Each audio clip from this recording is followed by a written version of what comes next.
Bonjour, cours de mathématiques niveau seconde sur les fonctions affines, vidéo numéro 1. Vous trouverez cette vidéo ainsi que le cours au format numérique PDF sur le site Scol Mathématiques. Alors nous allons commencer cette vidéo par une activité d'introduction sur les fonctions affines et linéaires, une activité à dominante plutôt physique.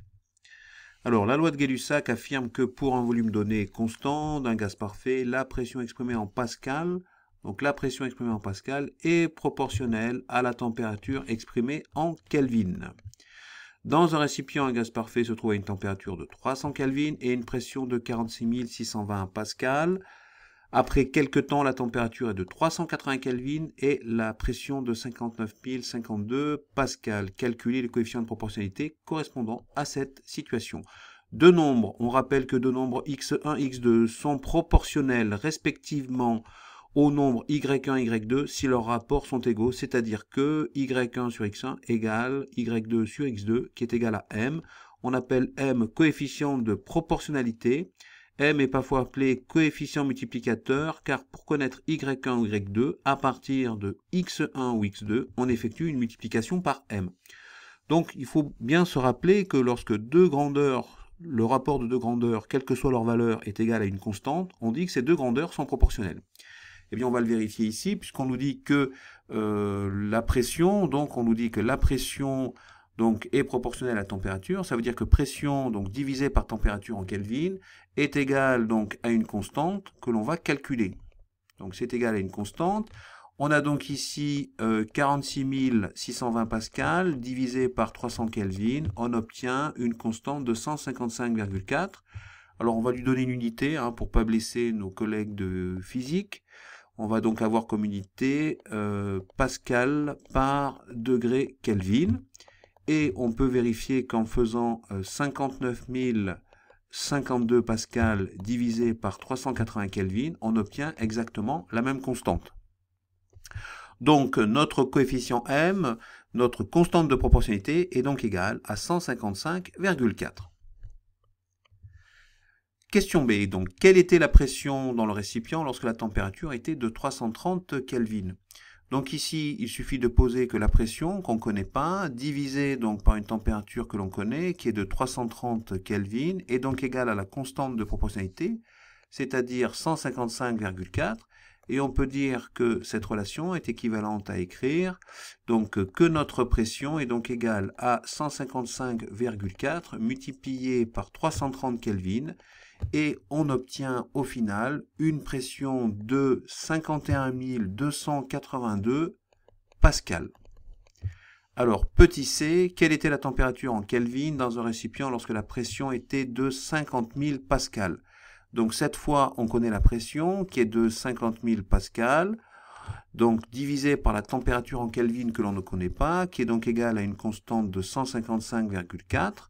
Donc cette relation est équivalente à écrire donc que la température en Kelvin est donc égale à 50 000 pascal divisé par 155,4 et l'on obtient comme température de façon arrondie à l'unité 322 degrés Kelvin.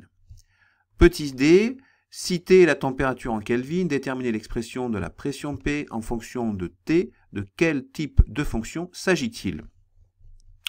Donc ici, on a bien une pression qui est proportionnelle à une température et qui est donc égale à une constante de 155,4. On obtient bien comme relation P de T qui est donc égale 155,4 multiplié par T. Donc ça, c'est notre coefficient de proportionnalité M, donc M fois T. Et rappelez-vous, c'est ce que l'on appelait en troisième une fonction linéaire. Donc on peut dire que P est donc une fonction, on peut donc en déduire que P est une fonction linéaire. P est une fonction linéaire. Voilà, on peut donc dire que dans le cas où la température est en degrés Kelvin, P est une fonction linéaire. Alors ensuite, on a petit e, on rappelle la conversion suivante entre la température en degrés Kelvin et la température en degrés Celsius. Donc T en Kelvin donc égal à 273,15 plus X en degrés Celsius. Et il suffit donc, on veut démontrer que si X et la température en degrés Celsius, alors la pression en pascal est définie par P de x égale 155,4 x plus 42 447,51. Donc pour cela, on va partir de la relation précédente avec une pression en fonction de la température en Kelvin. On obtient donc, je vous rappelle, on savait que P de T est donc égal à 155,4 fois T. On peut donc écrire que P de x est égal à 155,4 multiplié par 273,15 plus x. Si je développe, j'obtiens au final, si je multiplie donc 155,4 fois 273,15 plus 155,4 multiplié par x, j'obtiens au final donc 155,4 multiplié par 273,15 plus 155,4 fois x. Donc j'obtiens, si j'ordonne tout ça, qu'est-ce que je vais obtenir au final? Eh bien, je vais obtenir une pression en fonction de x qui va donc être égale à 155,4 multiplié par x plus cette valeur-là, 155,4 fois 273,15, à la calcul, on peut vérifier que ça fait bien 42 447,51. Et donc, la pression en fonction de la température en degrés Celsius est une fonction qui est cette fois de type affine. Donc, on peut dire que P est, dans ce cas-là, une fonction. Dans ce cas-là, on peut dire que P est une fonction affine. La pression est-elle proportionnelle à la température en degrés Celsius justifiée? Eh bien, pour cela, on va calculer notre pression pour une température de 10 degrés Celsius en remplaçant x par 10 et on obtient au final donc 44 000, donc 44 001 pascal, 44 001 pascal, 51. Je rappelle en faisant 155,4 fois 10 plus 42 447,51.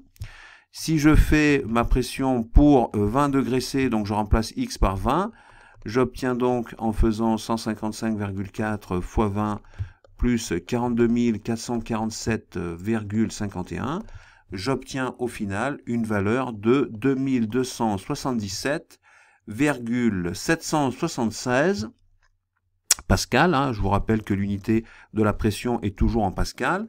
Et donc, on se rend bien compte que cette fois, notre pression pour 10 degrés C, d'accord, divisé par 10 degrés C, que ce rapport n'est pas égal au rapport la pression pour 20 degrés C divisé par 20 degrés C. Donc, on voit bien que l'on peut conclure que la pression P, donc on peut conclure que la pression donc n'est pas proportionnelle. Donc la pression n'est pas donc proportionnelle. Donc la pression n'est pas proportionnelle donc à la température. Donc la pression n'est pas proportionnelle à la température. Donc à la température en degrés C, en degrés Celsius, pardon, en degrés Celsius. La pression n'est pas proportionnelle à la température en degrés Celsius. Alors, petit g, si x1 et x2 sont deux températures distinctes, c'est-à-dire donc x1 différent de x2, démontrer que P de x2 moins P de x1 sur x2 moins x1 est égal à 155,4. Alors, pour cela, il suffit d'écrire la formule.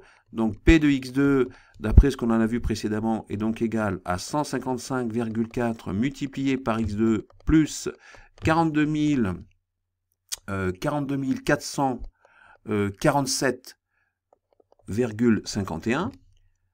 P de x1 est donc égal à 155,4 multiplié par x1 plus, encore une fois, 42 447,51. Là, voilà. Alors tout ça évidemment c'est en pascal. Donc si je fais la différence et si je fais donc P de x2 moins P de x1, j'obtiens au final 155,4 x2 plus 42 447,51 moins 155,4 x1 moins 42 447, virgule 51. Donc on voit bien que dans ce cas-là, c'est notre constante ici qui va disparaître, hein, puisque j'ai 42 447,51 moins 42 447,51, et que donc il va me rester en faisant la différence, au final, hein, quand je vais faire P de x2 moins P de x1, il va me rester en fait 155,4 x2 moins 155,4 x1. Si je factorise par 155,4, j'obtiens x2 moins x1 ici. Si je divise les deux membres de cette égalité par x2 moins x1, j'obtiens bien au final que P de x2 moins P de x1, le tout divisé par x2 moins x1, est donc bien égal à 155,4. Donc on peut conclure que pour ce type de fonction, c'est-à-dire que pour les fonctions affines, ce sont les variations des grandeurs qui sont proportionnelles. Alors, on peut dire que ce sont bien les variations de grandeur delta P sur delta X qui sont proportionnelles. On peut l'écrire, on va prendre une phrase ici, on va donc écrire, voilà. Donc pour les fonctions affines, ce sont, pour les fonctions affines, donc ce sont les variations, de grandeur, et non les grandeurs elles-mêmes. Donc ce sont les variations de grandeur qui sont proportionnelles.